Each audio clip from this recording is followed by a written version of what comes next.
volants abîmés, un tableau de bord détérioré, des rétroviseurs maintenus au scotch, des phares endommagés. À la gare d'Adjamé-Liberté, de nombreux minicars, communément appelés Gbaka, continuent de circuler malgré leur état de vétusté. Conducteurs et apprentis sont bien conscients des risques encourus. Souvent, mais il y a problème de frein, c'est pas normal. Ça, c'est pas normal. Nous, on sait que c'est la vie des gens aussi. Quand on transporte, on doit penser à eux. Souvent, on veut aller au garage. Mais comme on n'a pas de moyens... Depuis l'État a annoncé que non, les voitures moins de 5 ans ne rentrent plus. Donc ça fait que non, les vieilles voitures qui sont au garage, ou soit qui sont garées dans les quartiers, les gars sont obligés genre, de les réveiller non, pour les mettre en circulation. Il y a 5 mois, cette vidéo avait choqué les internautes. Un chauffeur de Gbaka utilisant un fil de fortune comme pédale d'accélération. Un fait insolite qui n'aura finalement produit qu'un simple buzz. Aujourd'hui encore, les passagers de ces véhicules vétustes en voient de toutes les couleurs. Quand il pleut, souvent il y a des difficultés par rapport à tout ça. La pluie rentre dans la voiture et vraiment, on se sent gêné par rapport à tous ces aspects. Souvent aussi quand on monte dans les bars, il y a un problème de fauteuil pour s'asseoir dedans. Tu vois, souvent les fauteuils déchirent les habits. À la gare de taxi de Cocody Blocos, le tableau est similaire. Sièges déchirés, volants en ruine, rétroviseurs dégradés. Ici, le bricolage est roi, au grand désarroi des usagers. Vraiment, ça fait peur. Dès que tu montes, même, tu vois même les sièges, il y a un manque d'hygiène. À la limite, je dirais que c'est des tombeaux ambulants. Depuis plusieurs mois, ce chauffeur transporte ses clients avec un levier de vitesse endommagé. Pour lui, ce n'est rien d'alarmant. Le plus important, c'est d'arriver à destination. Vu que la voiture avance, ça recule, il n'y a pas de problème. On doit arranger, mais ce n'est pas vraiment trop urgent. Tant que ça n'est pas là, on ne doit pas rouler. Non. Les véhicules de moins de 5 ans ne rentrent plus. Donc forcément, ça agit sur le coût des prix des véhicules en Côte d'Ivoire ici. Ce qui fait qu'on est obligé de faire avec les vieilles voitures en attendant. Pourtant, la réglementation est claire. Le gouvernement doit prendre toutes les voitures qui ne sont pas en mesure de transporter les usagers parce que la vie des personnes compte.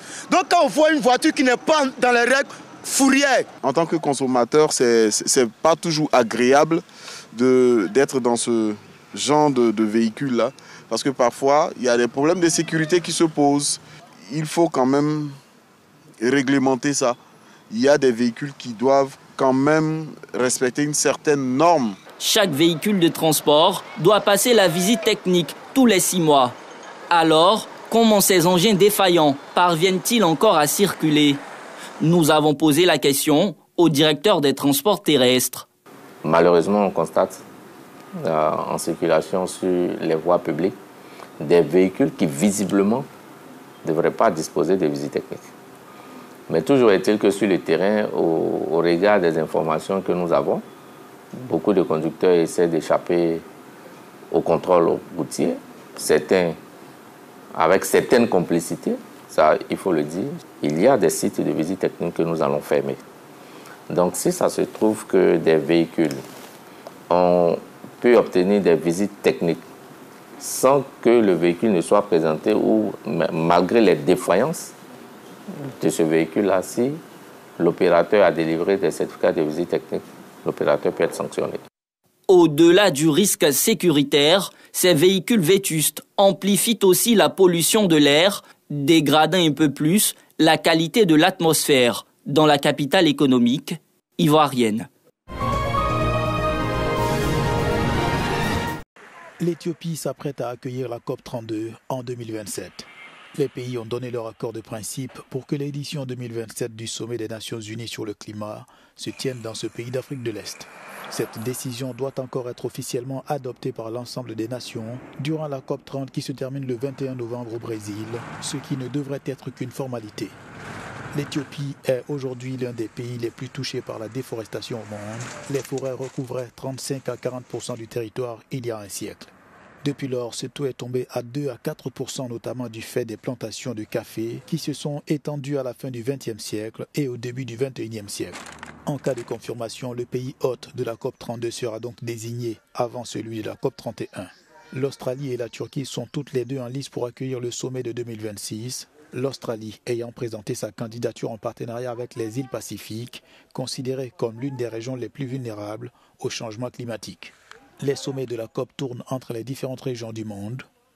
L'Éthiopie a lancé sa candidature en septembre et a été sélectionnée à l'unanimité par le Bureau des pays africains, malgré la candidature concurrente du Nigeria.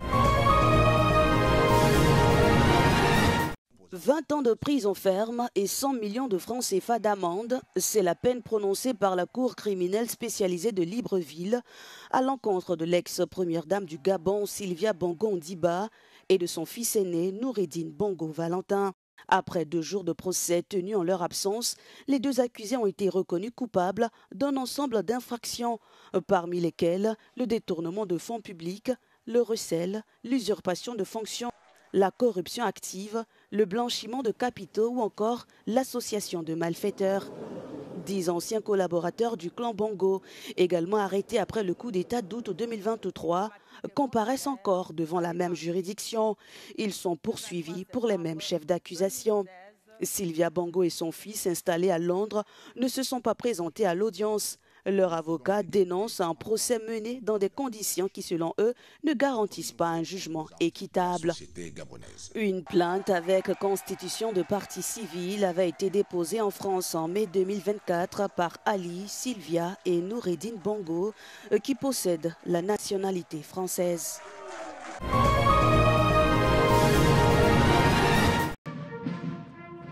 Le président français Emmanuel Macron a déclaré que la France allait former un comité mixte avec l'autorité palestinienne afin de rédiger une nouvelle constitution pour la Palestine. Cette annonce a été faite après sa rencontre avec le président palestinien Mahmoud Abbas à Paris. Ce comité sera chargé de travailler sur tous les aspects juridiques, constitutionnels, institutionnels et organisationnels. Il contribuera au travail d'élaboration d'une nouvelle constitution dont le président Abbas m'a présenté un projet et visera à parachever l'ensemble des conditions d'un tel État de Palestine. En septembre, la France a rejoint le groupe de 156 pays reconnaissant officiellement l'État de Palestine. La rencontre entre les présidents français et de l'autorité palestinienne intervient dans un contexte de trêve fragile négocié par les États-Unis entre Israël et le Hamas à Gaza. Mahmoud Abbas, 90 ans, dirige depuis 2 décennies l'autorité palestinienne, un organisme qui exerce un contrôle limité sur certaines parties de la Cisjordanie occupée. Il est cependant envisagé que l'autorité palestinienne prenne en charge la gouvernance de Gaza dans le cadre de l'accord de cessez-le-feu. Le Venezuela a entamé ce mardi d'importants exercices militaires dans le but de protéger son espace aérien contre une éventuelle agression étrangère et de lutter contre l'impérialisme des États-Unis, selon Caracas. Quelques 200 000 membres des forces armées, des milices, de la police et des dirigeants communautaires affiliés au gouvernement de Nicolás Maduro participent à ces exercices qui doivent durer 2 jours dans tout le pays. Ils interviennent dans un contexte de tension croissante avec les États-Unis suite à l'ordre de Donald Trump d'envoyer des navires de guerre dans les eaux caribéennes afin de contrer le narcoterrorisme. Ces derniers mois, les États-Unis ont mené plusieurs frappes dans les Caraïbes sur des navires qu'ils accusent, sans apporter de preuves, d'être liés au trafic de drogue. Mais pour le Venezuela, Washington utilise ce prétexte pour imposer un changement de régime à Caracas. En début de semaine, 2 nouveaux navires ont été ciblés dans une opération qui a fait 6 morts. Le bilan humain s'élève désormais à au moins 75 victimes dans la vingtaine de frappes menées ces dernières semaines.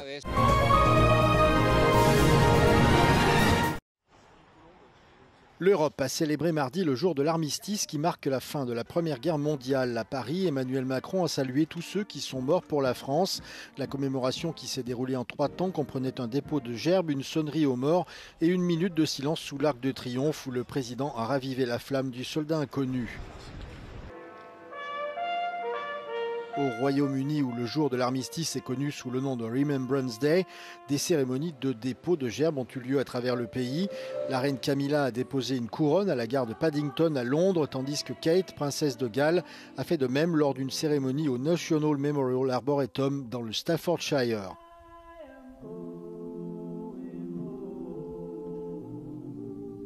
En Belgique, les autorités ont inauguré un mémorial rénové pour les soldats tués et les victimes d'Ypres, la ville belge qui est devenue synonyme de la brutalité de la Première Guerre mondiale.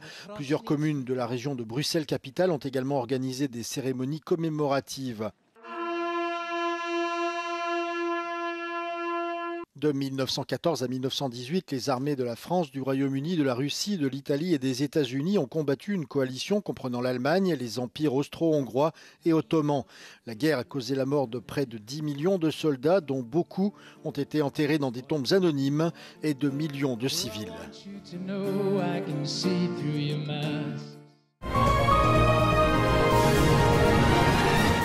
Cristiano Ronaldo a confirmé que la Coupe du Monde 2026 mettra fin à sa carrière internationale. L'attaquant de charme portugais s'est exprimé mardi en visioconférence lors d'un sommet mondial sur le tourisme et l'investissement organisé en Arabie Saoudite. Le quintuple Ballon d'Or prévoit de se retirer du football dans les 2 prochaines années. Ronaldo, qui participera à sa 6e Coupe du Monde à l'âge de 41 ans, a déjà consolidé sa place de meilleur buteur international de tous les temps, avec 143 réalisations avec le Portugal. Le joueur de Al Nassr a admis une transition chargée d'émotions et bien sûr difficile, selon ses propres termes. Ronaldo, qui a rejoint le club saoudien en 2023, continue de défier les attentes avec des performances records. Il n'est plus qu'à 47 unités pour atteindre les 1000 buts en carrière. Le mois dernier, le joueur est devenu le meilleur buteur de l'histoire des éliminatoires de la Coupe du Monde, avec 41 buts alors que son pays attend encore d'être qualifié pour l'édition 2026.